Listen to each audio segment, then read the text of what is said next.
भारत अगर आजाद है तो भारत की इंच इंच जमीन आजाद होनी चाहिए। अब देखो, स्वामी रामानंद तीर्थ ने संकल्प लिया, भगवान ने सरदार वल्लभ भाई पटेल को देश का गृह मंत्री बना दिया। वो भगवान की कुछ लीला थी, वरना उनको तो प्रधानमंत्री बनना था इस देश का, लेकिन बन गए वो गृह मंत्री। गृह मंत्री बनते ही उन्होंने जो प्रयास किए, जूनागढ़, हैदराबाद, गोवा, ट्रावनकोर, भोपाल, ऐसी 565 रियासतें भारत में मिली और भारत सच में आजाद हुआ। मेरा कहना है कि जब जब सन्यासी संकल्प करते हैं ऐसा होता है। अब एक सन्यासी है स्वामी रामदेव जी, उन्होंने संकल्प ले रखा है कि भारत में स्वदेशीकरण होना चाहिए, भारतीयता होनी चाहिए, अंग्रेजी हटनी चाहिए, अंग्रेजों के कानून हटने चाहिए, भ्रष्टाचार खत्म होना चाहिए, गरीबी, भुखमरी, बेकारी खत्म होनी चाहिए, बीमारियां खत्म होनी चाहिए। ऐसे उन्होंने संकल्प ले रखा। 1857 में हम परम पूजनीय स्वामी दयानंद जी के साथ थे, अब स्वामी रामदेव जी के साथ हैं। दोनों एक ही परंपरा के सन्यासी, और सन्यासी का संकल्प भारत में हमेशा पूरा हुआ है, तो ये भी पूरा होगा। इसलिए मैंने कहा आप सहयोग करें तो अच्छा है, नहीं करेंगे तो भी होगा। और जब हो जाएगा तब आपको अफसोस होगा, अरे हमने क्यों नहीं इसमें सहयोग किया। तो अफसोस ना करना पड़े 4 साल बाद, इसलिए आप इसमें सहयोग करें। ये काम तो होने वाला है। और कई बार मैं ये सोचता हूं कि ये शायद ईश्वर की योजना है, हम तो निमित्त मात्र हैं।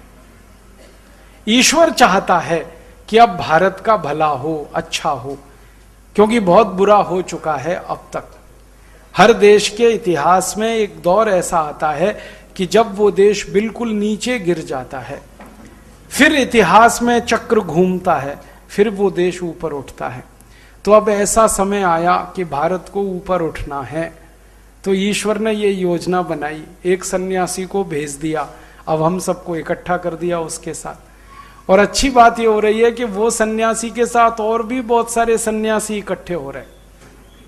ये भारत स्वाभिमान अभियान में पता है इस समय परम पूजनीय स्वामी रामदेव जी तो मुख्य सेनापति हैं, 70 और सन्यासी इसमें जुड़ चुके हैं, ये मालूम है आपको। परम पूजनीय स्वामी सत्यमित्रानंद गिरी, भारत माता मंदिर वाले, वो इसमें जुड़ चुके। परम पूजनीय स्वामी अवधेशानंद गिरी, महामंडलेश्वर, वो इसमें जुड़ चुके। परम पूजनीय स्वामी गोविंद देवगिरी, वो इसमें जुड़ चुके। परम पूजनीय स्वामी जयेंद्र सरस्वती, कामकोटि कांचीपुरम, वो इसमें जुड़ चुके। परम पूजनीय मुरारी बापू, वो इसमें जुड़ चुके। परम पूजनीय सुधांशु जी महाराज, वो इसमें जुड़ चुके। परम पूजनीय प्रणव पंड्या, गायत्री परिवार, वो इसमें जुड़ चुके हैं। 70 ऐसे बड़े बड़े संत तो जुड़ चुके हैं।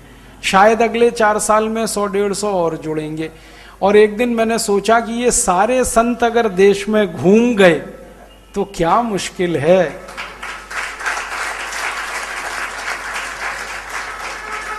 एक दिन मैंने ये सब संतों के भगतों को जोड़ना शुरू किया कि इनके भगत कितने, तो 50 करोड़ से ज्यादा तो इनके भगत हैं देश में। अगर ये सारे संत एक स्वर से एक बात कह देंगे तो 50 करोड़ लोगों के लिए तो पत्थर की लकीर है वो। तो मुश्किल क्या है, जिस देश के 50 करोड़ लोग एक तरफ हो जाए वहां तो कुछ भी संभव है। संसद बदल जाएगी, संविधान बदल जाएगा, कानून बदल जाएंगे।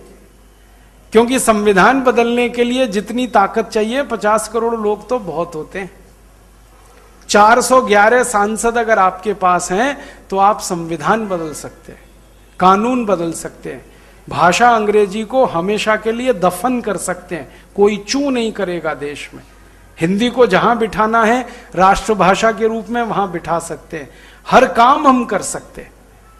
तो ये सन्यासी भी अब इकट्ठे हो रहे हैं और आप भी इकट्ठे हो रहे हैं, सन्यासी भी इकट्ठे हो रहे हैं। तो हम सब इकट्ठे होकर अब भारत का भला कर ही लेंगे, क्योंकि ईश्वर भी यही चाहता है और आने वाला समय यही बता रहा है।